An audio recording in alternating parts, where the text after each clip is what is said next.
Salam alaikum wa rahmatullahi wa barakatuh. Euh, on vit dans un monde où vraiment tout s'accélère, où l'intelligence artificielle remplace, optimise, automatise. Mais il y a une question vraiment que moi je me pose assez souvent, qui est quand même assez profonde. Est-ce qu'il reste de l'humain et est-ce qu'il va rester de l'humain dans les prochaines années, Inch'Allah, avec l'intelligence artificielle? Et aujourd'hui, on est avec quelqu'un qui justement se construit dans cette réalité, dans cette nouvelle réalité d'intelligence artificielle. Cofondateur de Blackbox, dans Mabarik, on est avec Sofiane Kobari. Ouais. Corby, Corby, pardon, Corby. je suis désolé. Il aide les entreprises à automatiser, à mieux fonctionner, à optimiser leur système. Mais derrière ça, nous, on veut se poser justement les questions qui sont liées à l'humain et non pas juste à l'intelligence artificielle. Est-ce qu'on est en train de gagner du temps? Est-ce qu'on est en train de perdre un petit peu de sens, peut-être? C'est ce qu'on va explorer aujourd'hui, Inch'Allah. Salam alaikum, les gars. Wa alaikum Alaikum salam wa salam. rahmatullah. Quelle belle introduction, ça c'est. Merci, on essaie de C'est faire du gros du niveau, changement, ça. on essaie d'innover, Ouais, Inch'Allah. c'est bien. Donc, si tu pouvais, Inch'Allah, juste te présenter brièvement, qu'est-ce que Ouais. tu fais, quel est ton travail, en quoi ça consiste? Ouais, comme tu l'as dit, je m'appelle Sofiane Corby, j'ai 34 ans, je suis né à Paris, j'ai vécu jusqu'à 17 ans à Paris, je suis venu à Montréal ensuite, donc maintenant je me considère plus québécois montréalais que parisien français, mère française, père tunisien, c'est juste pour te dire mon background. J'ai fait toutes mes études ici, maintenant je suis père de 4 enfants et comme tu l'as dit, cofondateur de Blackbox. Puis avant tout, je te dirais que je me définis avant tout comme musulman. Donc Alhamdulillah. ça c'est la Non, première non. définition parce que c'est ce qui a drivé toutes mes décisions ou que j'essaye de driver toutes mes décisions par rapport à ça. Alhamdulillah. Alhamdulillah. Avant Blackbox, Ouais. parce que moi, personnellement, c'est comme ça que je t'ai connu, notamment sur LinkedIn. Yes. On voit beaucoup de ton travail dans Mabarik, c'est excellent. Avant Blackbox, c'est qui, Sofiane? Tu parles professionnellement parlant ou On peut faire les deux. On peut faire professionnellement, puis on peut faire humainement, tu sais, Ouais. par rapport à ton parcours. C'était Ok. quoi? Qu'est-ce que tu avais comme ambition? Comment est-ce que tu en es arrivé à... En fait, je te dirais que j'ai à peu près maintenant 12 ans d'expérience dans la tech, donc vraiment au niveau professionnel. Moi, personnellement, j'ai toujours su que je voulais faire ça. Depuis que j'ai l'âge de 8 ans, je me rappelle, je démontais des ordis, je faisais, tu sais, il y avait la Coupe du Monde de je sais plus quelle année, j'avais fait un site en HTML, CSS et je mettais tous les résultats et les gars dans le quartier, ils allaient sur mon site pour regarder les résultats parce que j'essayais d'être vraiment à jour, etc. Fait que depuis 8 ans, je suis persuadé que je veux être genre software engineer, etc. Puis, je te dirais que j'ai été assez confronté tôt au système français, qui a du bon, mais qui a aussi du mauvais. Et moi, personnellement, je me suis trouvé bridé. Donc, j'ai pas été encouragé à aller dans un certain... à étudier en ingénierie logiciel, etc. Les écoles qui pouvaient m'accepter, c'était des écoles privées qui étaient trop chères pour les moyens qu'on avait. Donc, j'ai commencé tranquillement à décrocher au niveau scolaire. Et puis après, quand j'ai eu cette opportunité-là avec ma mère de venir avec mes frères et sœurs en 2009, là, je me suis dit, tu sais, moi, j'avais un peu décroché scolairement parlant. Ouais. J'ai dit, OK, là, c'est le moment de personne me connaît, personne connaît mon background, je reviens, c'est une feuille blanche, je vais tout donner. Et alhamdoulilah, je suis arrivé à rentrer dans ce domaine-là. J'ai eu d'autres embûches, je te dirais. J'ai fait le collège de Rosemont. Ça s'est super bien passé. Pendant mes études, ça c'est un bon point que je dis beaucoup aux jeunes, c'est que pendant mes études, j'ai détesté l'informatique. Ouais, donc Tu c'était as fait des souvent- études en quoi? informatique, développeur, Ok. vraiment développeur, donc technique en développement logiciel, etc. J'ai pas aimé mes études. J'ai aimé, c'est même pas relié avec les profs ou quoi, j'ai eu de très bons profs, etc. C'était vraiment le programme, etc. Je m'y retrouvais pas. Ensuite, je suis allé à l'ETS. La vie a fait en sorte que je vivais seul, j'avais pas les moyens de nécessairement payer, je devais prendre les prêts, chose que je voulais pas faire. Fait que j'ai décidé d'aller sur le marché du travail et en même temps, en parallèle, j'ai continué plus en école de sciences de la gestion, spécialisée dans les TI. Donc plus pour aller, tu sais, dans le côté analyse d'affaires, etc. Et je pense que c'est ce qui m'a marqué aussi, le fait de pas juste focus sur la tech, mais aussi être beaucoup centré sur les besoins du client. Donc ça, c'est un peu ça mon background. C'est tout. C'est comme une vocation l'informatique pour moi. J'ai toujours su que je voulais aller dans ça. Et je te dirais que c'est plus comme une passion. Je suis vraiment passionné par ça. Tu sais, même le week-end quand je travaille, c'est pas un travail pour moi. Donc j'ai la chance aujourd'hui de pouvoir exercer dans mon domaine. Puis ça, je pense que ça change tout aussi de faire quelque chose qu'on aime en fait. Ouais, alhamdoulilah, je te rejoins vraiment beaucoup et je m'identifie un peu à ce que tu dis parce que moi aussi, depuis que je suis petit, j'aime beaucoup tu sais, l'informatique et tout. Moi, les langages de programmation, j'osais pas toucher jusqu'à plus tard. Pour moi, c'était vraiment du chinois, genre, les langages de programmation. Même HTML, CSS et tout, pour moi, c'était un truc de fou. Mais j'ai toujours eu la passion et cet intérêt-là pour l'informatique et j'aime beaucoup le côté tu sais, un petit peu autodidacte que tu as eu, intérêt vraiment personnel, tu t'intéresses à ça, tu te poses sur ton ordinateur et c'est un intérêt qui va au-delà de l'académique. Et quand tu dis aussi que tu as détesté, on va dire, l'informatique pendant l'école, je m'identifie un petit peu à ça parce que moi aussi, quand j'ai fait mon parcours informatique, le parcours informatique ne rejoignait pas forcément l'intérêt que j'avais au sein même de l'informatique. C'est-à-dire, moi, j'aimais beaucoup, par exemple, le développement web, le développement d'applications et tout. Et ça, c'était qu'une infime partie de mon bac. Donc, le reste, c'était un petit peu inintéressant, je te dirais. C'est quoi le déconnect ici, genre, c'est-à-dire, qu'est-ce qu'on vous montrait qui vous intéressait pas exactement? En fait, quand tu fais un parcours informatique, au niveau académique en tout cas, on est beaucoup axé sur les fondamentaux et les bases et les fondements d'un langage de programmation. C'est qu'est-ce que la programmation, les concepts clés derrière et non pas forcément. On suit pas de trend en fait. On te forme pour être pour pouvoir naviguer le monde, je te dirais, dans un univers informatique qui est tout le temps en changement.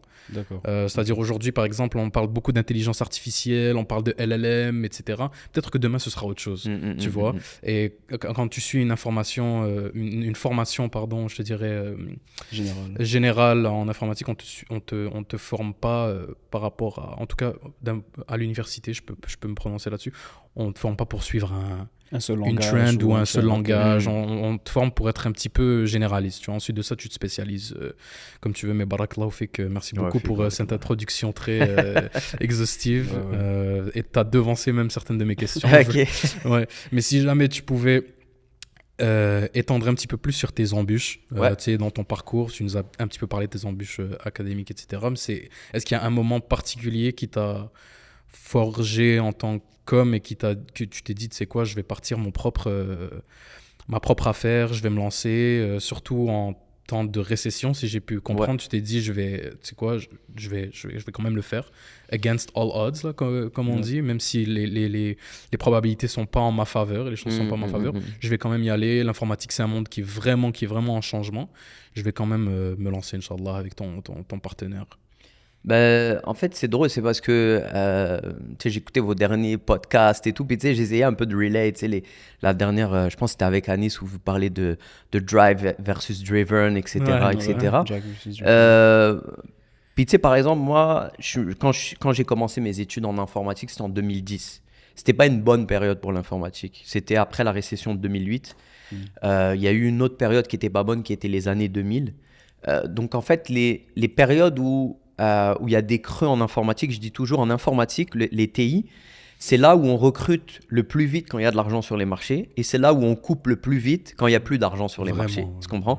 Fait que c'est là où tu as vu pendant la Covid, il y avait de l'argent sur les marchés et ça, tu pouvais changer de job chaque mois et avoir une augmentation de 10 000, littéralement, tu vois. La trend du job hopping. Exactement. Puis tu pouvais passer sous les radars tu n'avais même pas besoin d'annoncer que tu venais de rechanger d'emploi, etc. Tu gardais ça low-key, puis tu pouvais augmenter très.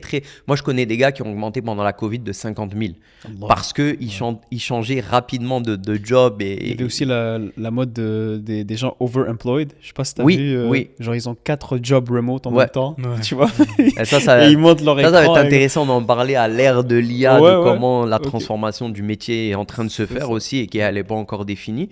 Et en fait, tu vois, genre, je te dirais que moi, j'avais une super belle job. J'ai pas à dire non, c'est parce que j'ai vécu une certaine frustration ou pour être honnête avec toi, c'est vraiment par une recherche de liberté. Okay. Que ça soit... Et je te dirais que c'est pas nécessairement une liberté financière que j'ai besoin, tu vois. Parce que j'étais très bien payé. Franchement, j'avais pas à me plaindre. Comme je vous ai dit juste avant en off, je pouvais travailler de l'étranger. J'avais des belles responsabilités. Par contre, c'était plus une recherche de liberté dans mon quotidien. Moi, je suis une personne, dans ma vie, je suis assez, tout est carré, les gens ils me connaissent, des fois ils m'appellent l'allemand parce que tout doit être structuré, etc. Et en fait, bizarrement, dans mon quotidien professionnel, il y a une chose que je déteste, c'est la zone de confort. En fait, quand je suis dans une zone de confort, je me remets tellement en question que genre ça devient néfaste pour moi. Donc en fait, c'était comme si genre c'était un besoin profond de partir une business, de tester des modèles d'affaires, de tester... Tu peux nous donner un exemple de ça? Qu'est-ce que tu veux dire exactement quand tu es dans une zone de confort? Par exemple, tu me donnes des responsabilités, on met en place un projet. Ouais. Moi, ce qui me fait triper, c'est la zone de définition du projet. Quand tout est flou, quand rien n'est défini, quand on ne sait même pas si on va réussir le projet. Une fois que tous les jalons sont définis, une fois qu'on sait ce qu'on va faire, que c'est le moment de prendre ça relax, de se dire bon bah maintenant je mets le cruise control, je gère un peu les équipes. Tu sais, moi je t'ai payé à l'année, je t'ai pas payé à l'heure, fait que tu sais, je gérais un peu mon temps comme je voulais. Puis ici par exemple, là mon projet il est sur pied, là c'est le moment un peu de prendre ça plus relax, de faire de la formation, tu vois, de réinvestir un peu le temps que tu as investi. Moi c'est là où je me sentais pas bien en fait, j'étais comme au travail, j'ai besoin pour me lever d'avoir cette c'est pas une pression mais c'est plus de stimuler où il y a quelque chose, un vraiment, challenge, vraiment. La phase de construction. Exactement. Alors que dans ma vie de tous les jours, non, j'aime pas. Tu sais, j'aime la stabilité, surtout avec, comme je vous dis, avec des enfants, etc. J'aime cette stabilité-là, exactement, tu vois. C'est clair. Mais c'était plus un besoin. Tu sais, j'ai travaillé plus de 5 ans en produit. Et après, j'ai travaillé plus de 5 ans aussi en service. Donc, j'ai testé un peu les deux, de faire un produit et après de faire du service. Okay. Et je te dirais qu'il y avait aussi ce fait-là de dire, OK, je pense qu'il y a un juste milieu à avoir. Et au lieu de le chercher quelque part, pourquoi pas le construire avec mon cofondateur qui est Manu. Sauter comme on essaye encore de chercher, de savoir c'est quoi, comment productiser en fait notre service. Je pense que c'est le second step maintenant qui va arriver avec l'IA, etc. Parce que maintenant, en claquant des doigts, tu peux faire un produit. Offrir du service, ça devient de moins en moins cher. Par contre, si tu arrives à avoir une solution qui va promouvoir tes services et qui va aider tes clients avec ton propre service, ta propre expertise, au lieu de vendre du temps, tu vends une expertise et tu vends de la valeur. Tu vends une solution. Exactement. Puis juste pour répondre à ta question de la récession, de pourquoi s'être lancé pendant la récession et tout, moi je dis toujours que malgré la conjoncture économique, il y a toujours des besoins qui sont là. Il y a toujours des gens qui doivent innover, qui doivent lancer des projets. Il y aura peut-être moins de jobs, ça sera plus difficile pour les gens qui veulent en faire moins, qui veulent faire le strict minimum ou qui malheureusement sont pas nécessairement dans leur zone de génie et qui veulent juste une job. Comme moi, je connais plein d'étudiants, malheureusement, qui ont gradué, qui n'ont pas trouvé de job.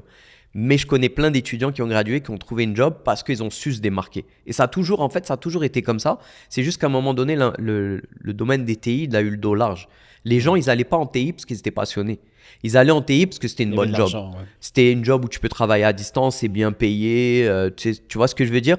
Fait que ceux qui n'ont pas fait ça par passion, conviction, etc., le marché est en train de filtrer. Il y a aussi beaucoup de gens qui font ça, qui sont dans les TI, dans l'informatique et tout, parce qu'ils ont vraiment un intérêt, je te dirais, sincère, mais qui ne trouvent quand même pas de travail. Moi, je voulais explorer la nuance entre la compétence, entre quelqu'un qui est compétent dans son domaine, par exemple un étudiant qui est bon à l'école et tout, mais on va dire qui termine ses études et qui ne trouve pas de travail, versus quelqu'un, par exemple, qui a su réussir en autodidacte, qui a su se démarquer. Les deux, ils ont une certaine expertise, ils ont une certaine compétence, mais c'est quoi la différence entre les deux ? Comment tu te démarques en fait dans ce milieu-là ? Surtout dans je te dirais, une époque et un moment où on est, par exemple, actuellement en 2026, où, comme tu as dit, c'est super facile, c'est beaucoup plus facile en tout cas qu'avant de bâtir une solution. Maintenant, il faut que tu bâtisses la bonne solution et que tu parles au bon public et que tu règles un problème qui est, je te dirais, pertinent sur le marché. Comment on se démarque ? C'est quelque chose qui dure en fait aussi depuis, je te dirais, le début de ce que je connais dans le domaine et qui est en fait, tu as toujours eu, c'est soit tu vas avec les hard skills, puis il faut que tu sois extrêmement bon dans ton domaine, sois un génie. Je travaille avec des gars on travaille avec des gars chez Blackbox. Ils sont extrêmement bons. C'est des gars qui ont travaillé, par exemple, Lies, qui a travaillé chez Google. Il a travaillé sur le modèle Gemini. Puis tu sais, c'est un jeune de Montréal qui a étudié à Montréal, etc. Puis qu'après, il a travaillé à New York, chez Google, etc. Maintenant, il est revenu, puis on travaille ensemble, on a beaucoup de chance. Puis tu sais, lui, il est très, très bon dans son domaine et il est technique. Et il veut pas savoir tout ce qui va être le côté genre gestion, soft skills, produit, etc. Exactement. Okay. Fait que lui, il est très bon dans sa zone de génie. C'est soit tu es un mec comme lui, puis il va falloir que tu vraiment pousses ce côté-là technique, ou sinon, il va falloir que tu investisses beaucoup dans les soft skills. Il y en a qui ont beaucoup plus de chance que d'autres, comme moi. Alhamdoulilah, j'ai beaucoup de chance d'avoir ça naturellement, mais ça s'est développé aussi. C'est pas quelque chose qui... tu sais, on peut pas toujours remettre tout sur je les ai acquis ou je les ai pas, tu vois. Ça se développe, tout se développe, que ce soit les hard skills ou les soft skills. Donc, une personne qui reste au milieu, au jour d'aujourd'hui, elle va avoir beaucoup de mal. Et ce que je pense, c'est que moi, de ce que j'ai vu des gens qui n'ont pas eu d'opportunité dans le marché en ce moment, etc., c'est parce que le marché, il récompense ceux qui font l'extra. Ceux qui vont aller chercher l'extra soft skills, qui vont comprendre. Quand je parle soft skills, c'est pas juste la communication, c'est pas juste des skills qui sont un peu, tu sais, que tout le monde connaît, qui sont entre guillemets intangibles. Il peut y avoir des soft skills qui vont être tangibles, comme comprendre fondamentalement comment bâtir un bon produit en tech. Okay. Comment ça marche le design en tech. Parce qu'une personne qui va être un développeur, qui va être par exemple au centre de la solution, et qui, lui, va comprendre comment on bâtit un produit de bout en bout, c'est quoi le design, c'est quoi la différence entre le UX, le UI, comprendre vraiment les fondements et les fondamentaux et pouvoir communiquer avec les différents interlocuteurs dans un projet, lui, il va avoir une valeur qu'avec ou sans AI, on aura toujours besoin de lui. Mais si tu es juste un dev, tu n'es pas un génie techniquement, tu n'as pas plus d'entrain que ça au niveau soft skills, etc. ou d'intérêt.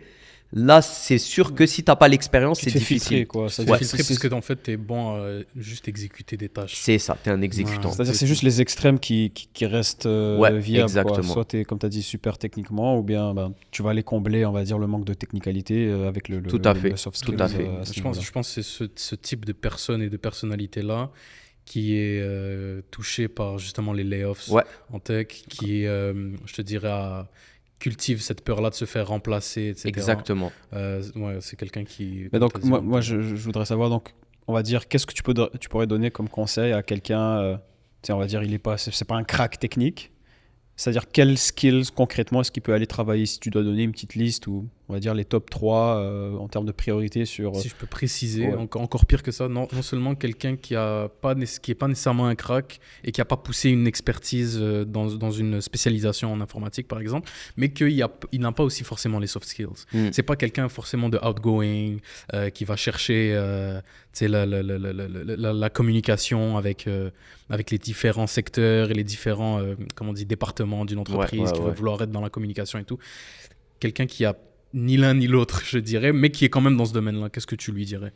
Je dirais qu'il faut vraiment qu'il trouve quelque chose qu'il aime. Parce que quand tu aimes, tu vas pousser la chose. Et je pense que c'est ça un peu le problème, c'est que les gens, ils choisissent un domaine, mais sans nécessairement l'aimer pour avoir une job. Fait que ça dépend. Est-ce que tu cherches une vocation ou tu cherches une job ? Si tu cherches une job, personnellement, c'est dur pour moi de donner des conseils. Tu vois, si tu cherches une vocation, c'est comme si des fois il y a des jeunes, je leur parle et j'essaye un peu en fait en parallèle de beaucoup encadrer des jeunes, que ce soit exactement mentorat ou bien tu sais un peu du entre guillemets, je dirais pas du coaching, mais tu sais du conseil carrière ou bien tu vois essayer de donner un peu de support, etc. Puis par exemple, des fois, il y a des jeunes qui sont comme ouais, tu sais, mon père par exemple, il aimerait ça que je sois ingénieur. Mais moi, ce que j'aime, c'est la mécanique. Par exemple, c'est ouvrir, genre je voudrais être mécanicien. Je dis ok, fine. Maintenant, ce que je remarque, c'est que les jeunes, en fait, beaucoup de la nouvelle génération, tu vois, ils ont quand ils font face à un mur de difficultés, ils ont souvent tendance à chercher une solution alternative au lieu de passer outre ce mur, tu vois. Donc, par exemple, il est à l'ETS. L'ETS, c'est pas facile. Ce qu'ils font quand il y a la difficulté, ils sont comme, ah, c'est pas fait pour moi. Mais il se convainc que mécanique, c'est fait pour lui. Je suis comme, ok, fine. Moi, je connais ton père. Je peux lui parler. Par contre, ce que je veux comme engagement avec toi, c'est que tu pousses la chose au niveau. Des fois, il y a des gars, il leur reste 1 an, 2 ans avant de finir. Si te reste 1 an, 2 ans, fini. Tu as un diplôme en poche, tu sais pas dans 10 ans si tu vas en avoir besoin ou pas. Et si tu veux faire mécanique, c'est quoi que tu veux faire? Est-ce que tu veux être un exécutant ou tu veux ouvrir ton propre garage ou tu veux ouvrir carrément une chaîne de plusieurs garages, ne serait-ce que 2 garages? Réfléchis, on est dans le domaine où tout est en train de virer électrique. Va faire une spécialisation en électrique. Tu sais, viens me voir puis dis-moi, genre moi je veux… Un plan concret, quoi. Je vais aller me chercher une job d'étudiant chez Tesla. Tu sais, genre, montre-moi que tu es déterminé, que tu en veux, que vraiment ça te passionne, puis tu n'es pas juste en train de fuir la difficulté. Tu vois? C'est ça la différence où je trouve, c'est que demain, un mécanicien, là, un jeune qui devient mécanicien, il répare des voitures. Au début, oui, il a les mains dans le cambouis, etc. Mais s'il a de l'ambition, il peut ouvrir plusieurs garages. Puis quand tu ouvres plusieurs garages, tu n'es plus mécanicien, tu es chef d'entreprise. Ouais. Tu gères des gens, tu gères du matériel, tu gères des places, etc., etc. Tu vois? Donc, c'est totalement une autre job. Peut-être que toi, c'est ta passion, c'est juste de ne pas réfléchir, avoir les mains dans le cambouis. Et c'est correct, mais généralement, on n'est pas dans ce registre-là.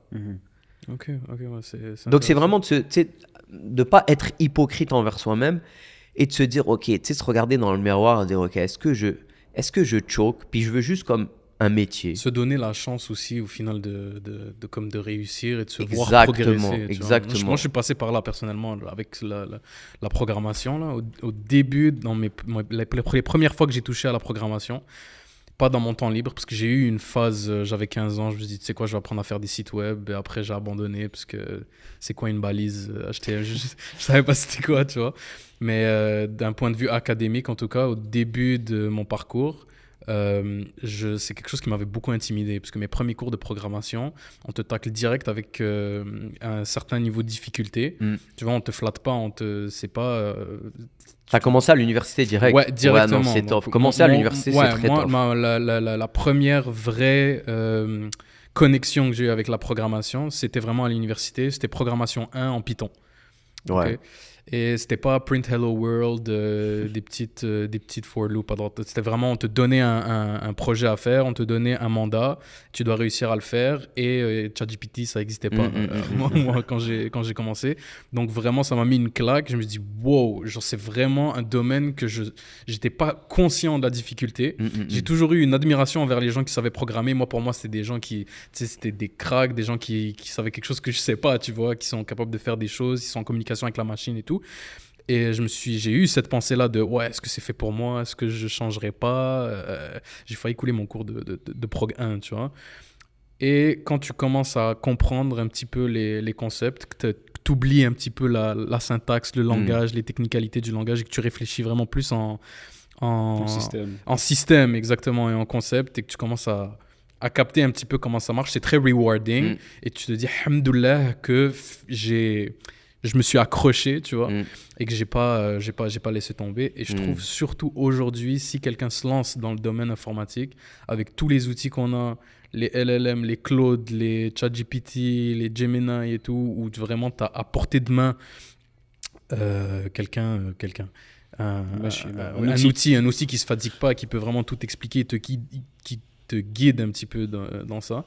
C'est dommage, comme tu as dit, de ne pas se donner la chance. Puis ouais, après, il y a un truc que tu as dit très important, juste avant de parler des LLM, de l'intelligence artificielle, des assistants de coding qu'on peut avoir, c'est le côté rewarding qu'on peut avoir. Mais le problème, c'est qu'en étudiant et en rentrant à l'école aujourd'hui, j'encadre des jeunes, que ce soit au cégep, université, etc.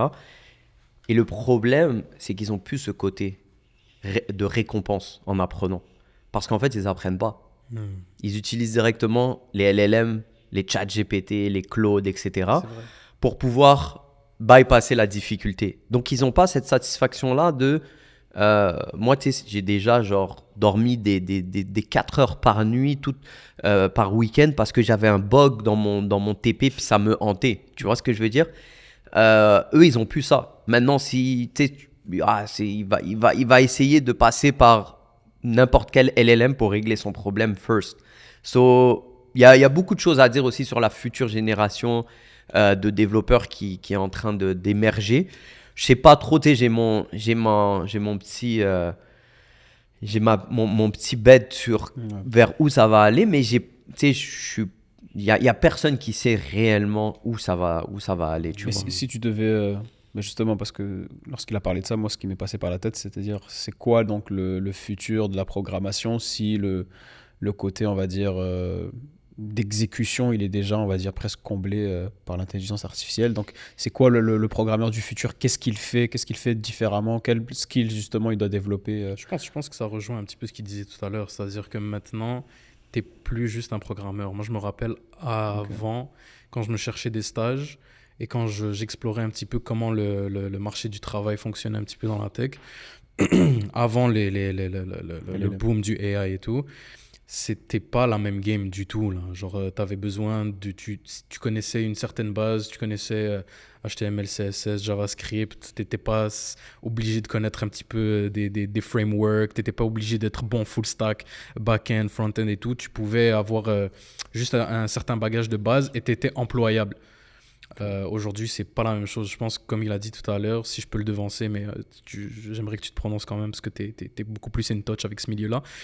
C'est plus vraiment le côté humain et le côté innovateur, de savoir, tu vois, se prononcer, trouver des solutions, avoir un apport en fait qui va au-delà de juste l'exécution d'une tâche. Non, j'ai 2-3 trucs à ajouter, mais c'est 100% véridique ce que tu dis. Je pense que maintenant, tu sais, les anciens, les vieux de la vieille, ils se positionnent beaucoup plus en tant qu'architectes. Ouais. Nous, par exemple, on a des clients qui développent des solutions, on appelle ça en vibe coding. Ça veut dire, genre, tu n'as pas besoin tu vas sur une plateforme telle que, par exemple, Replit ou Lovable, puis tu rentres, tu expliques qu'est-ce que tu veux et un peu le logiciel, il te guide et il développe ta solution devant toi. Ça, c'est extrêmement bien parce que nous, par exemple, en tant qu'agence de développement, le client, il vient, il a déjà son idée qui est déjà préconçue. D'accord. Et on a aussi d'autres clients qui sont venus et qui ont développé des solutions, qui sont partis chercher des utilisateurs sur le marché. Et en fait, ils ont fait face à un mur. Avec l'intelligence artificielle, c'est extrêmement facile d'aller chercher le 80% de ton application. Okay. Mais pour faire le dernier 20%, ça va te prendre le 80% du temps que tu as investi déjà. Pourquoi ? Parce qu'en réalité, on va devoir défaire des choses. Toi, ton application, tu sais, prenons Claude Code. C'est le meilleur agent aujourd'hui en 2026 pour faire du code, du développement assisté par IA. D'accord ? Il code mieux que n'importe quel développeur que j'ai vu dans toute ma vie. Par contre, toi et moi, on ne va pas avoir le même résultat. Moi-même, en ayant le même prompt, la même demande, je ne vais pas avoir le même résultat. Donc maintenant, il y a des méthodologies qui sont en train de se mettre en place qui malheureusement sont difficilement cernables par des juniors. Donc les seniors, il y a des seniors qui sont aussi beaucoup réfractaires. Moi, des fois, je fais un peu des posts un peu polémiques sur LinkedIn, un peu polarisants, etc. Puis, tu sais, genre, toutes les posts qui dépassent les 200, 300 likes, c'est parce que tu sais que j'ai fait un peu un truc de genre, en mode, les devs vont mourir, etc. Puis, ils me tombent dessus. Mais en vrai, il y a des devs seniors qui veulent pas prendre, tu sais, parce qu'ils sont comme, j'ai peur de perdre ma valeur, en fait. T'en as d'autres qui ont fait ce switch-là. Et en faisant ce switch-là, ils sont capables de leverage vraiment l'IA comme on devrait la leverage. Et il y a des juniors qui, parce qu'ils ne sont pas passés par toutes ces étapes-là, parce qu'ils ne sont pas passés par ce processus de reward plutôt pour l'apprentissage, parce que l'apprentissage, il passe par ce côté de récompense. Puis si tu n'es pas passé par ce processus-là, de ces expériences-là, parce qu'après, tu sais, tu as le développement de l'application, tu as la mise en prod, tu as beaucoup de choses, tu vois, à penser. Et en fait, si tu ne penses pas à ça, ça va être difficile d'évoluer sur le marché. Et je pense que justement, dans 5 à 10 ans, on va avoir un gap où on va avoir une lacune, ou plutôt un gap entre les gens qui ont appris avec l'intelligence artificielle et ceux qui n'ont pas appris avec l'intelligence artificielle. À quoi ça ressemblerait ce gap-là? Ce gap-là, c'est qu'en réalité, c'est comme si on va avoir genre des architectes, des gens qui pensent des solutions, des gens qui vont être vraiment Qui genre... bâtissent Exactement. Et en fait, on n'aura plus besoin, tu sais, dans 10 ans, l'IA va être tellement évoluée qu'on n'aura plus besoin de doueurs, on n'aura plus besoin D'exécutant. d'exécutants, tu vois. Ok. Moi, je pense que les seniors qui ont fait le virage IA aujourd'hui, demain, ils vont avoir une valeur comme aujourd'hui les développeurs en Cobalt, ils ont. Cobalt, c'est un langage qui est Ancien. utilisé dans toutes les banques, etc., qui a été fait par IBM, si je ne me trompe pas. Et en fait, il n'y a plus de développeurs Cobalt qui ont de l'expérience aujourd'hui. Tu peux apprendre le Cobalt, mais déjà, tu ne peux pas le pratiquer. Et de deux, il y a personne qui va recruter un développeur junior Cobalt. So, ceux qui ont 10 ans et plus d'expérience, aujourd'hui, ils peuvent charger 3 fois le prix qu'ils chargeraient pour un développeur normal. Ok. Tu vois, donc il y aura quand même un gap à ce niveau-là. Il y aura toujours du métier, comme je t'ai dit, pour les deux extrêmes. Ceux qui sont extrêmement bons dans tout ce qui va être d'agencer toutes les parties prenantes d'un projet, de comprendre toutes les parties prenantes d'un projet, toutes les concerns d'un produit, du développement logiciel, etc., qui vont être capables d'être ce chef d'orchestre. Et il y aura aussi beaucoup de travail pour ceux qui sont très spécialisés, très pointus et qui auront fait le virage IA. Ok, intéressant.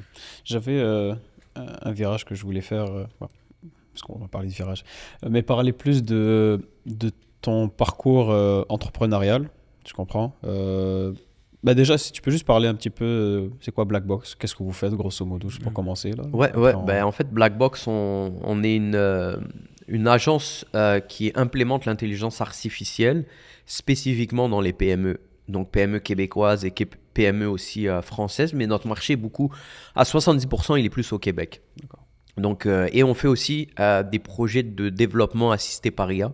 Donc, on aide des entrepreneurs à partir des projets, à partir de l'IA. Donc, on appelle ça AI First. Donc, on pense vraiment tout le projet en IA parce que ça fait 3 ans qu'on a fait ce virage-là, puis on a une bonne expérience de comment l'idée des projets avec l'IA. Ok, donc pas nécessairement d'expérience requise, c'est-à-dire quelqu'un a une idée, vous aidez à exécuter cette idée-là. Ouais.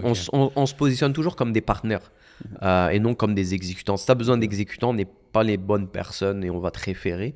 Nous, on aime vraiment challenger aussi ton idée et essayer de partir le MVP qui aura le plus de valeur, donc le most viable product qui aura le plus de valeur. Donc, quelque chose de très petit, mais qui va avoir énormément de valeur pour qu'après, une fois que tu as validé ton marché, là, tu vas pouvoir injecter du temps et de l'argent dans ton produit sur quelque chose qui est confirmé. D'accord, avant de te lancer. Exactement. Et donc là, ça fait combien de temps que tu as démarré ce projet-là? Pas tant, c'est juillet 2025.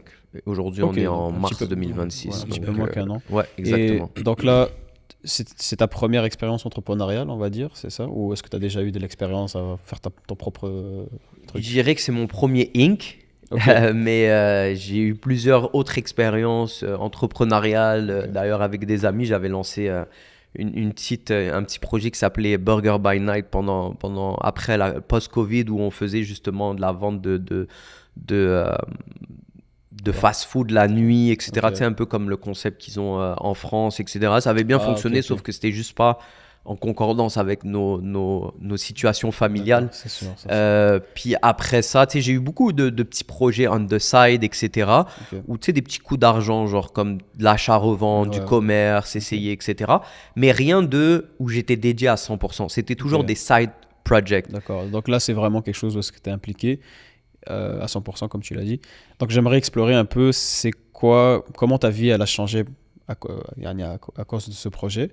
Puis, c'est-à-dire, c'est quoi les impacts peut-être que ça a eu sur ta vie auxquels tu t'y attendais pas? Et troisième sous-question, on va dire, qu'est-ce que tu pourrais recommander ou bien qu'est-ce que tu pourrais donner comme conseil à quelqu'un qui, tu sais, il a aussi cette flamme entrepreneuriale, surtout on va dire dans le domaine de la tech, mais qui hésite à se lancer, qui trouve que justement il n'a pas nécessairement sa pierre à porter à l'édifice. Donc voilà, si tu peux juste développer un peu par rapport à ça.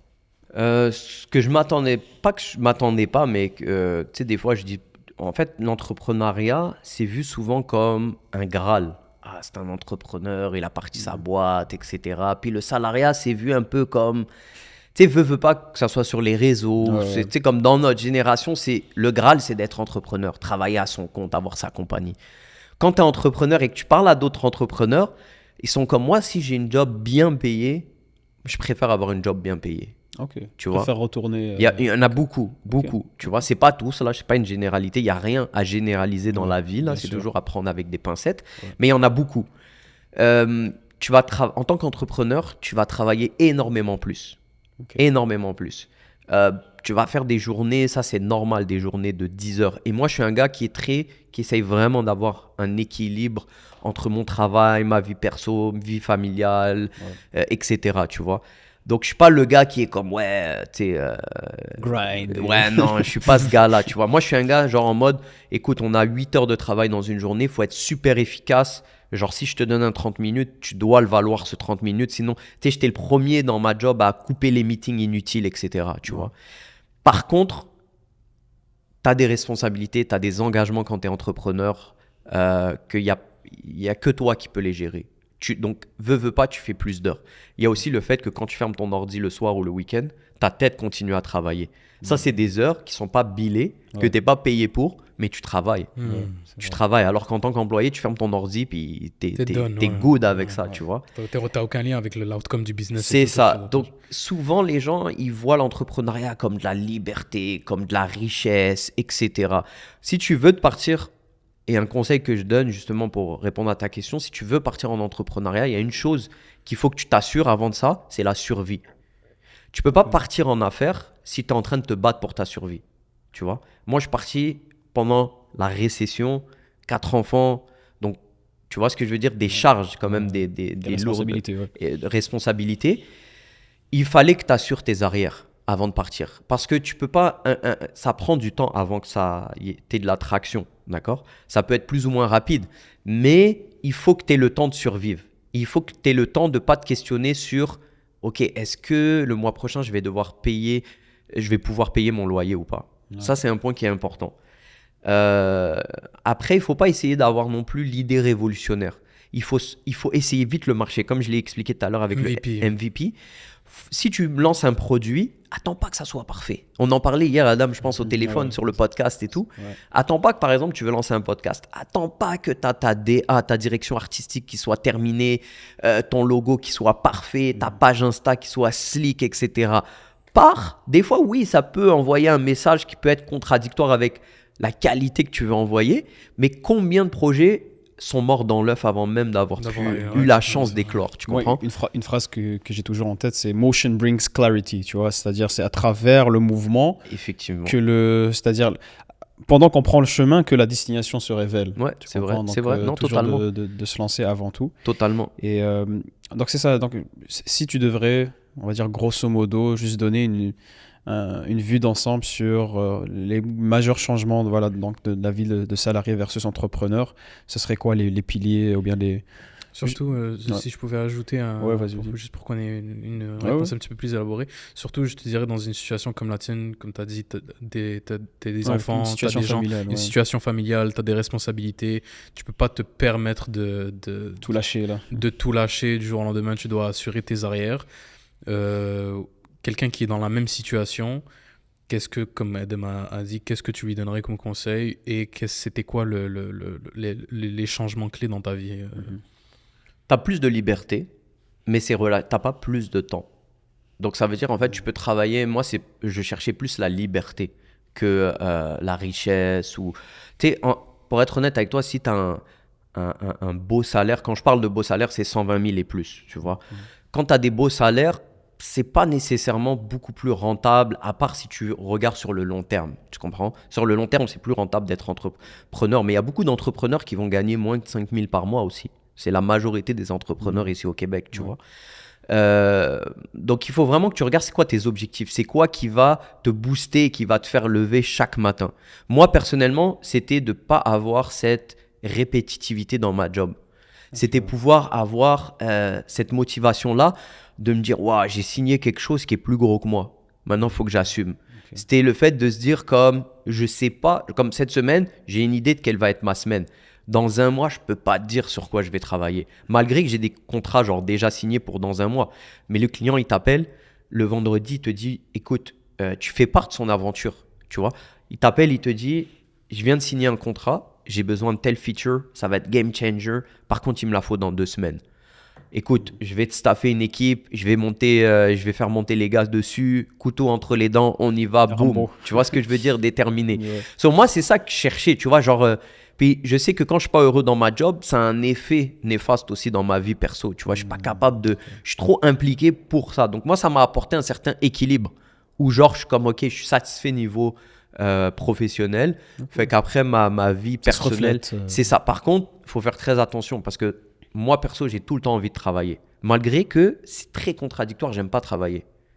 Tu vois, Ok. je suis pas un gars genre, ouais, j'adore travailler, je suis un, tu sais, comme ils appellent un workaholic, Ouais. etc. Non, je suis pas ce gars-là. Genre, si je pouvais ne pas travailler, je travaillerais pas. Mais quand je travaille, je suis vraiment intense. Tu vois, genre, des fois, je suis dans mon bureau et mes enfants ils vont venir me montrer quelque chose, je ne peux même pas les regarder. Genre, je vais te parler après. Genre, je suis trop concentré, je suis trop dans ma bulle. Tu vois ce que je veux dire? Ouais. Fait que, il faut être prêt à faire beaucoup de sacrifices. Celui qui est juste là parce qu'il fait ça, parce que c'est un graal d'être... C'est pas fait pour tout le monde, l'entrepreneuriat. Et il faut pas le voir comme le next step dans ta carrière. C'est ça que les gens, il faut que je pense qu'ils comprennent, c'est que c'est pas un next step. C'est totalement... C'est un choix. C'est un choix et c'est surtout une autre carrière. Ok. L'entrepreneuriat, c'est une carrière en soi. Ouais. Moi, là, je suis loin de ce que je faisais dans ma job. Pas si loin, là, j'abuse un peu. Mais genre je suis quand même, c'est pas les mêmes responsabilités, D'accord. tu vois. C'est pas le même quotidien.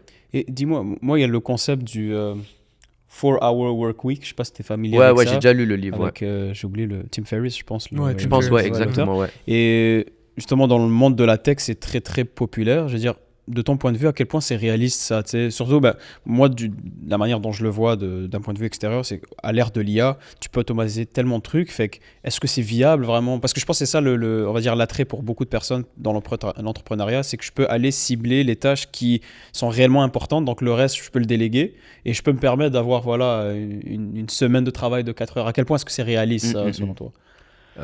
Pour répondre court, irréaliste. Ok. Ouais. Chez Blackbox, tu vois, on est spécialisé aussi en automatisation des processus. Ouais. C'est généralement comme ça qu'on rentre dans les compagnies.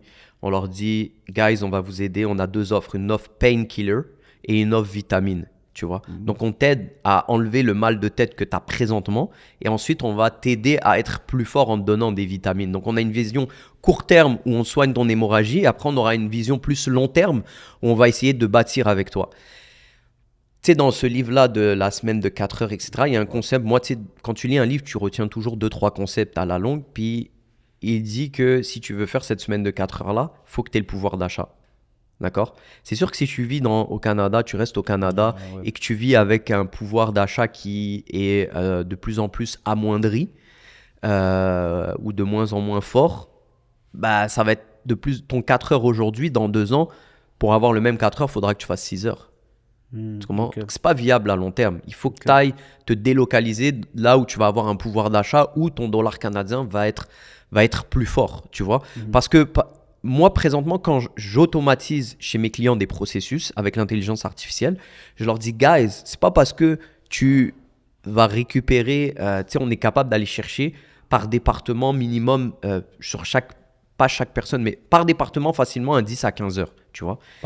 Par semaine. Okay. C'est énorme quand énorme, tu compares ça avec qu'est-ce qu'ils peuvent être payés, etc. Chaque personne dans le département, etc. En réalité, cet argent-là ne va pas te servir à couper du monde et à être plus rentable. Il faut que ça te serve à réinjecter l'argent que tu as gagné dans développer ta business. C'est comme ça que tu vas survivre à l'ère de l'IA. Parce que dis-toi que ton concurrent est en train de faire la même chose. Sauf que lui, au lieu de couper, il est en train de réinjecter. Tu vois? Donc, tu as toujours... En fait, tu as toujours... Exactement. Tu as toujours 2 façons de voir la chose. Ok, j'ai gagné 4 heures dans ma journée maintenant. Qu'est-ce que je fais? Est-ce que je le réinvestis ou est-ce que je prends ça relax? Si tu prends ça relax, c'est correct. Il faut juste assumer les conséquences après. Tu vois? Et j'aimerais aussi qu'on explore, on va dire, le côté plus...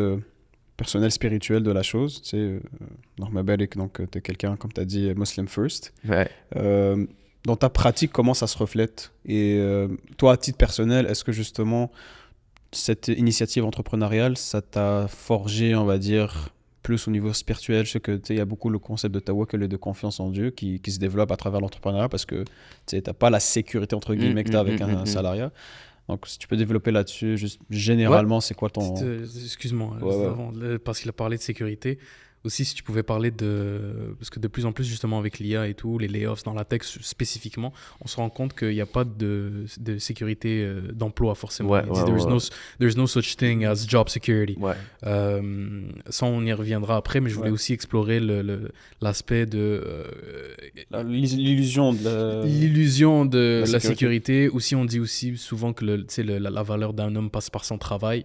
Quelqu'un qui, justement, voit le domaine dans lequel il est en train de bouger beaucoup. Est-ce que je perds mon emploi? Est-ce que je garde mon emploi? Est-ce que je devrais me lancer dans ma propre solution et tout? Tfaddal, pas, Ouais. parce que sinon on va s'étaler. Mais ouais. C'est ça. Mais ouais, grosso modo, juste. L'entrepreneuriat versus le salariat, ça bâtit beaucoup le tawakkul. Tu sens que tu es vraiment dépendant de Ar-Razaq, tu Ouais, vois. Et quand tu as comment ça s'appelle, quand tu as un salaire qui tombe chaque 2 semaines, en plus de ça que c'est un bon salaire, tu oublies de remercier. D'accord? Et en oubliant de remercier, tu auras moins de bienfaits dans ta vie. D'accord? Donc c'est indéniable que tu sais que des fois tu vas avoir une corrélation directe entre le fait que je suis moins assidu dans mes adorations, je fais plus de péchés, et là tu vois des choses t'échapper dans ta business. C'est un rappel. Tu vois ce que je veux dire?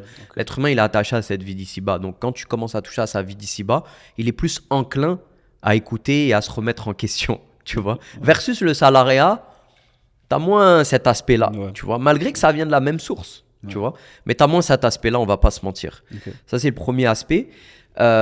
Puis pour répondre à ta question sur, je sais pas, est-ce que j'ai bien répondu à ta question? Ouais, mais Ou tu voulais réenchérir Ouais, peut-être? juste, c'est-à-dire, est-ce que toi, tu as vu des changements dans la manière dont juste tu percevois les choses, tu vois? Est-ce qu'il y a eu un déclic? Est-ce que, tu vois? C'est-à-dire, c'est une question ouverte. Il n'y a pas nécessairement une Ouais, bonne ouais, je réponse, comprends. mais c'est... Ben, moi, ça m'a permis personnellement de me rendre compte qu'en fait, je peux tout faire. Tu sais, genre là, je suis comme, waouh, tu sais, des fois, je me regarde avec Manu, puis je suis comme, c'est fou là, c'est genre, tu sais, on part une offre, on teste avec des clients, il y a des gens qui sont capables, qui sont prêts à nous payer des dizaines de milliers pour faire leur projet. Puis, tu sais, genre, on peut aller beaucoup plus loin et on sent qu'on peut aller beaucoup plus loin. Puis là, la différence, c'est que c'est à nous de mettre, c'est où la limite, où est-ce qu'on veut arrêter.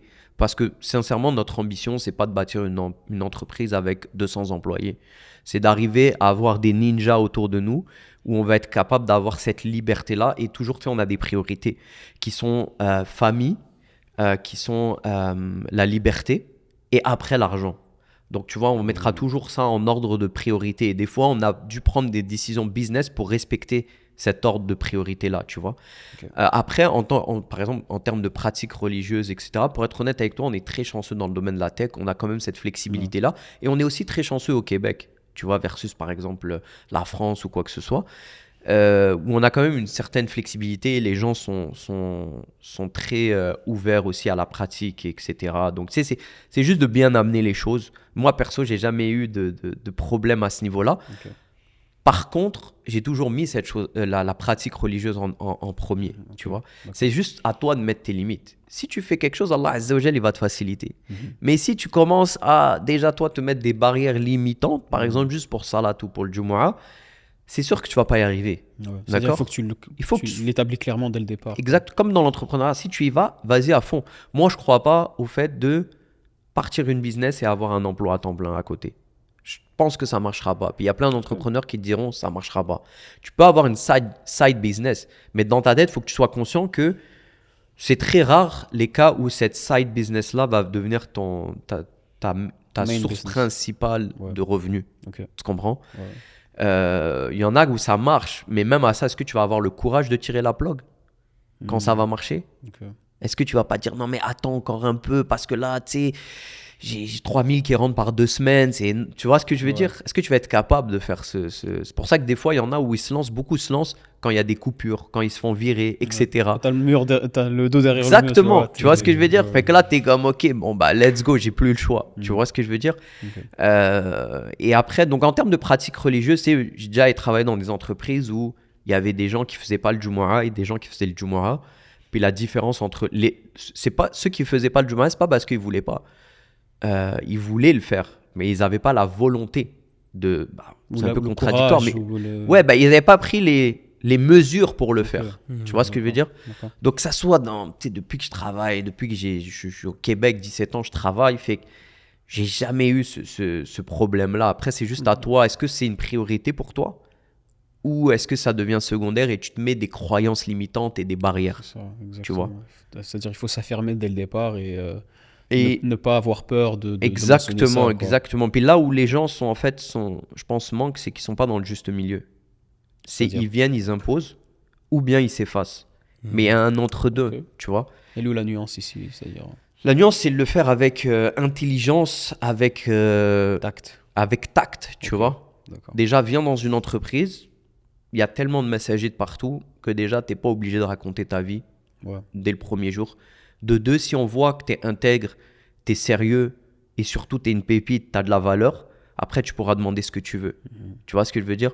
Et après, c'est pas de venir tu sais, parce que des fois, certains jeunes, ils vont venir en mode, ils veulent montrer, ils veulent prouver que eux, voilà, ils sont sur Sirat el-Mustaqim. Tu vois ce que je veux dire? Et là, après, ça cause des problèmes. Ok. Tu vois, il n'y a rien de.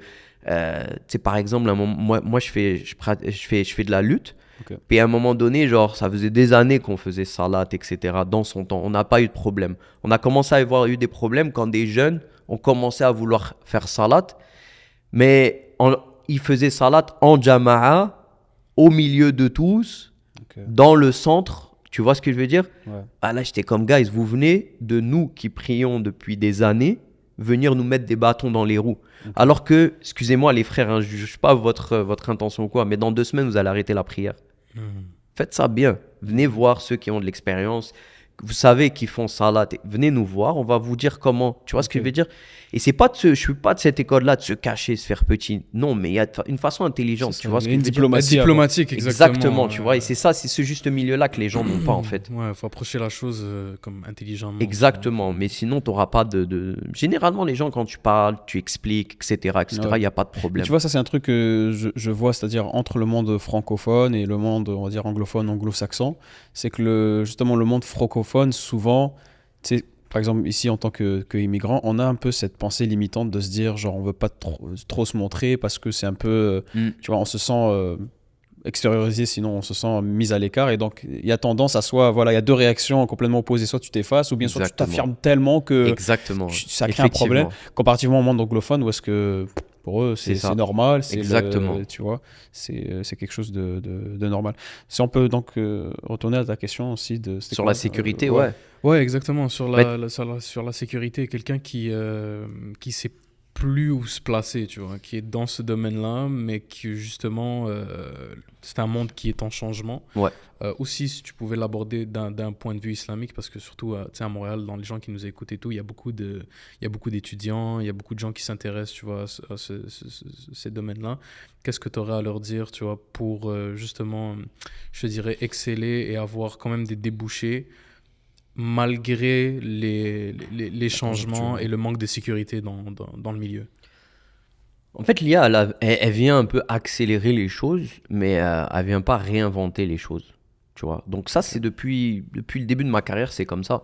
Tu sais, je me suis toujours dit, genre, quelqu'un qui veut être consultant, je connais des gens, des frères qui se sont lancés dans la consultation, donc ils travaillent à leur compte, ils ont leur Inc, mais ils travaillent un peu comme un employé, ils sont placés dans des compagnies et tout. Puis tu sais, par exemple, ils vont faire le double de leur salaire. Mais c'est sûr qu'ils vont avoir des charges patronales différentes et moins de filets de sécurité. C'est quoi ta sécurité que tu as ici au Québec? Tu sais, on n'est pas en France. En France, quand tu veux, par exemple, quand tu es cadre et que tu donnes ta démission, il faut que, je pense, tu laisses 3 mois de préavis, si je ne me trompe pas. Wow. Ouais, ok. Nous, c'est 2 semaines. Peu Et importe ta position. ça, c'est 2 semaines, c'est si tu es correct avec l'entreprise. Tu peux partir du jour au lendemain. Ouais. Tu vois ce que je veux dire? Pareil quand on te renvoie. Mhm. Il y a des employés qui sont renvoyés en France, puis ils ont, je sais pas, plusieurs semaines du moins de préavis. Tu vois Ouais. ce que je veux dire? Ici, tu n'as jamais eu une sécurité d'emploi au Québec, à part si tu travailles au gouvernement. Mhm. Non, ou T'as si t'es pas- syndiqué. Ou si tu es syndiqué. Moi, Ouais. personnellement, j'ai toujours travaillé dans l'environnement start-up, l'environnement PME, le privé. J'ai jamais eu ce filet-là de sécurité-là. Fait que pour moi, j'étais toujours éjectable. Je me suis toujours considéré éjectable et j'ai rien pris pour acquis. Du jour au lendemain, moi, personnellement, quand j'ai été manager, malheureusement, j'ai dû remercier des gens plusieurs fois parce qu'il y a eu des coupures, etc. Puis, tu sais, les gens, ils sont comme... Tu sais, des fois, ils sont un peu déstabilisés, c'est sûr. Tu sais, moi, je leur disais, tu dois pas remettre ton avenir entre les mains de ton entreprise. Moi, j'ai toujours vu comme, OK, je fais affaire avec une entreprise, je suis employé, mais c'est un échange de bons procédés. Moi, je te vends mon expertise, mon temps. Par contre, toi, tu me payes, mais moi, je te dois rien, tu me dois rien. Ouais. Tu vois ce que je veux dire? Fait que j'ai toujours eu, puis souvent, C'est transactionnel. c'est ça, mes boss ont toujours eu cette phrase-là avec moi, ils sont comme, on n'arrive pas à t'attacher. Tu vois ce que je veux dire? On sent que on t'a mis bien par rapport à d'autres, etc. Mais on sent que le jour où t'es plus satisfait, tu vas partir, tu vois. Et je pense que c'est une relation comme ça qui est saine. Après ça, je pense que c'est au niveau du tawakkul, au niveau de la personnalité, tu vois ce que je veux dire. Malgré que je suis une personne très prévoyante, je sais aussi que voilà, tu peux prévoir autant que tu veux. Il peut arriver n'importe quoi dans la vie, tu vois. Donc, il faut être juste prévoyant pour que quand il y a quelque chose qui arrive, tu sois pas genre en état de stress, etc. Et tu puisses absorber l'épreuve. Le choc, ouais, exactement. Et moi, si on peut, c'est-à-dire tendre vers la conclusion, j'aimerais savoir, juste grosso modo, c'est comme on le sait, tu es très actif sur LinkedIn ou bien juste dans la sphère de l'IA. C'est quoi, on va dire, la plus grosse bêtise qu'on entend sur l'IA selon toi en ce moment? Le truc que tu voudrais démystifier ou juste voilà, une petite clarification de ce monde-là, grosso modo. Je pense pas que l'IA va remplacer l'humain.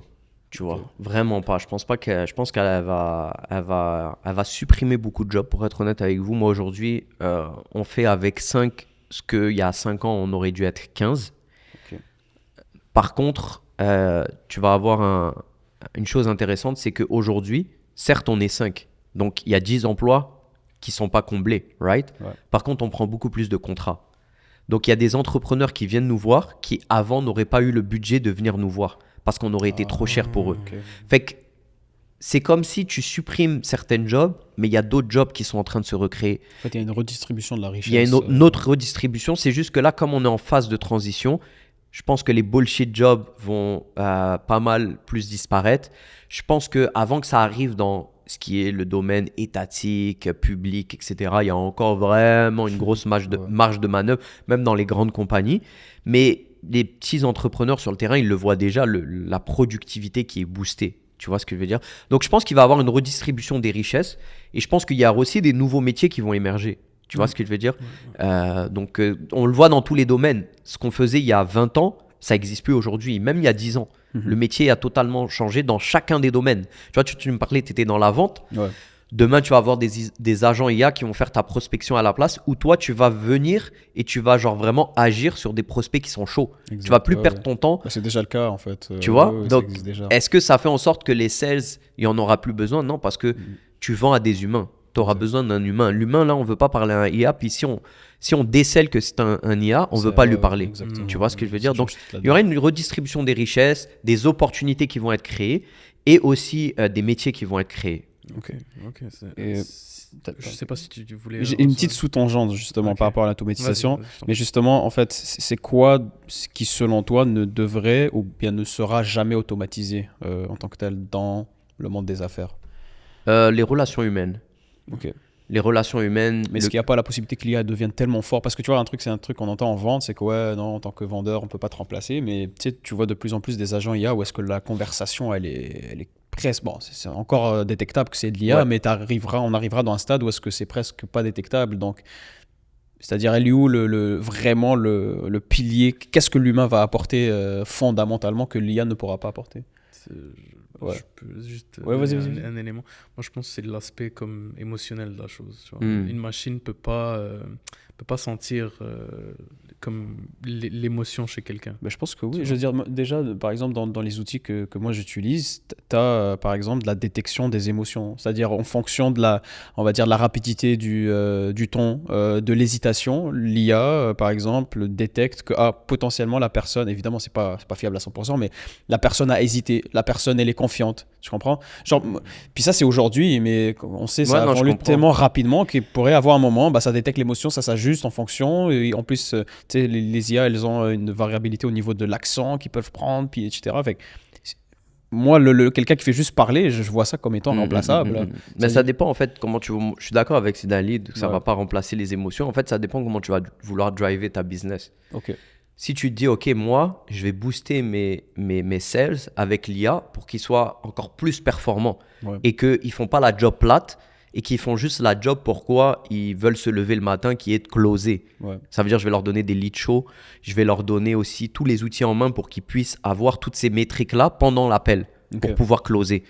Versus, je veux remplacer mon département de sales par des IA. C'est deux façons de voir les choses, tu vois. Nous, on conseille beaucoup nos clients par rapport à, on va pas remplacer tes employés, par contre, on va les booster à l'IA.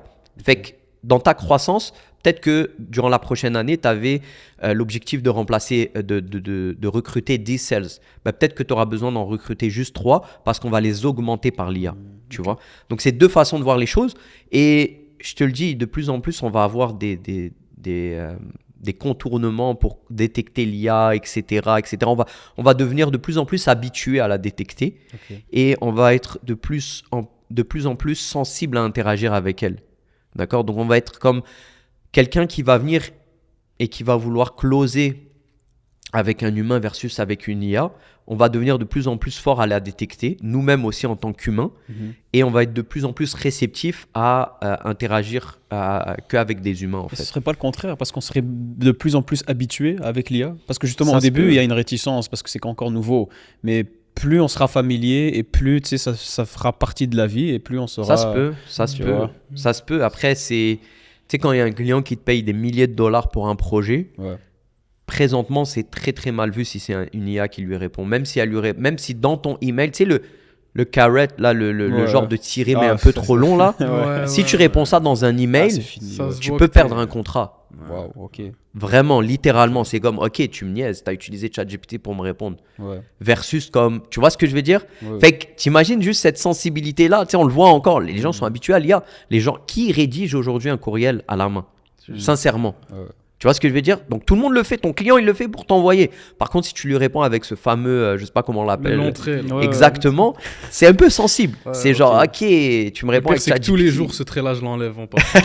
mais tu peux mettre c'est-à-dire une instruction pour dire exactement, ne fais pas, exactement. Tu vois, donc tu vois, genre, on y est déjà. Tu vois, là, les gens sont pas mal habitués. Qui, aujourd'hui, tu cherches quelque chose. Je te dis, c'est quoi, je sais pas, c'est quoi, comment détecter la grande ours ? Une question, genre, parce que on en parlait il n'y a pas longtemps avec mes enfants. Est-ce que tu vas aller sur Google taper la question, sincèrement ? Tu vois ce que je veux dire ? Fait que c'est rendu dans notre quotidien. Tu vois ? Donc, c'est déjà l'IA, en 2026, ça s'est implémenté déjà très, très rapidement. Donc, il y aura deux écoles. C'est j'automatise, j'implémente l'IA pour remplacer mes employés. Après, tu sais, on est des bêtes sociales, humaines, émotionnelles. Est-ce que tu as vraiment envie de liquider les gens, puis juste faire de l'argent, puis liquider les gens autour de toi. Après, on n'est pas des œuvres de bienfaisance, tu vois. On n'est pas des OBNL. Mais je pense qu'il y aura un moment donné où on a besoin de rester entre nous et d'échanger, on le voit etc. déjà, tu vois, je pense le virage beaucoup plus vers les espaces sociaux, les cafés, les trucs comme ça, le third space, tu vois, genre un endroit entre le travail et la maison qui est en train de prendre un boom parce que c'est ça, à force de tout automatiser, bah, il y a aussi un retour en arrière un petit peu dans les trends. Dans l'analogue. C'est l'analogue, exactement. Les gens qui se rattachent un petit peu plus aux objets d'avant. Carrément. Qui veulent revenir un petit peu à ce qui... le naturel, le humain. Le naturel, exactement. Non, carrément. Il n'y a pas longtemps, je cherchais justement un BlackBerry. Mais après, j'ai vite réalisé que j'avais trop de choses dans mon téléphone pour pouvoir me... Sinon, ils font des iPod Nano maintenant avec leur Apple Watch. Ils prennent le... Si on pouvait juste conclure avec une question que j'avais pour toi, ça sera plus axé, tu vois, vers l'avenir.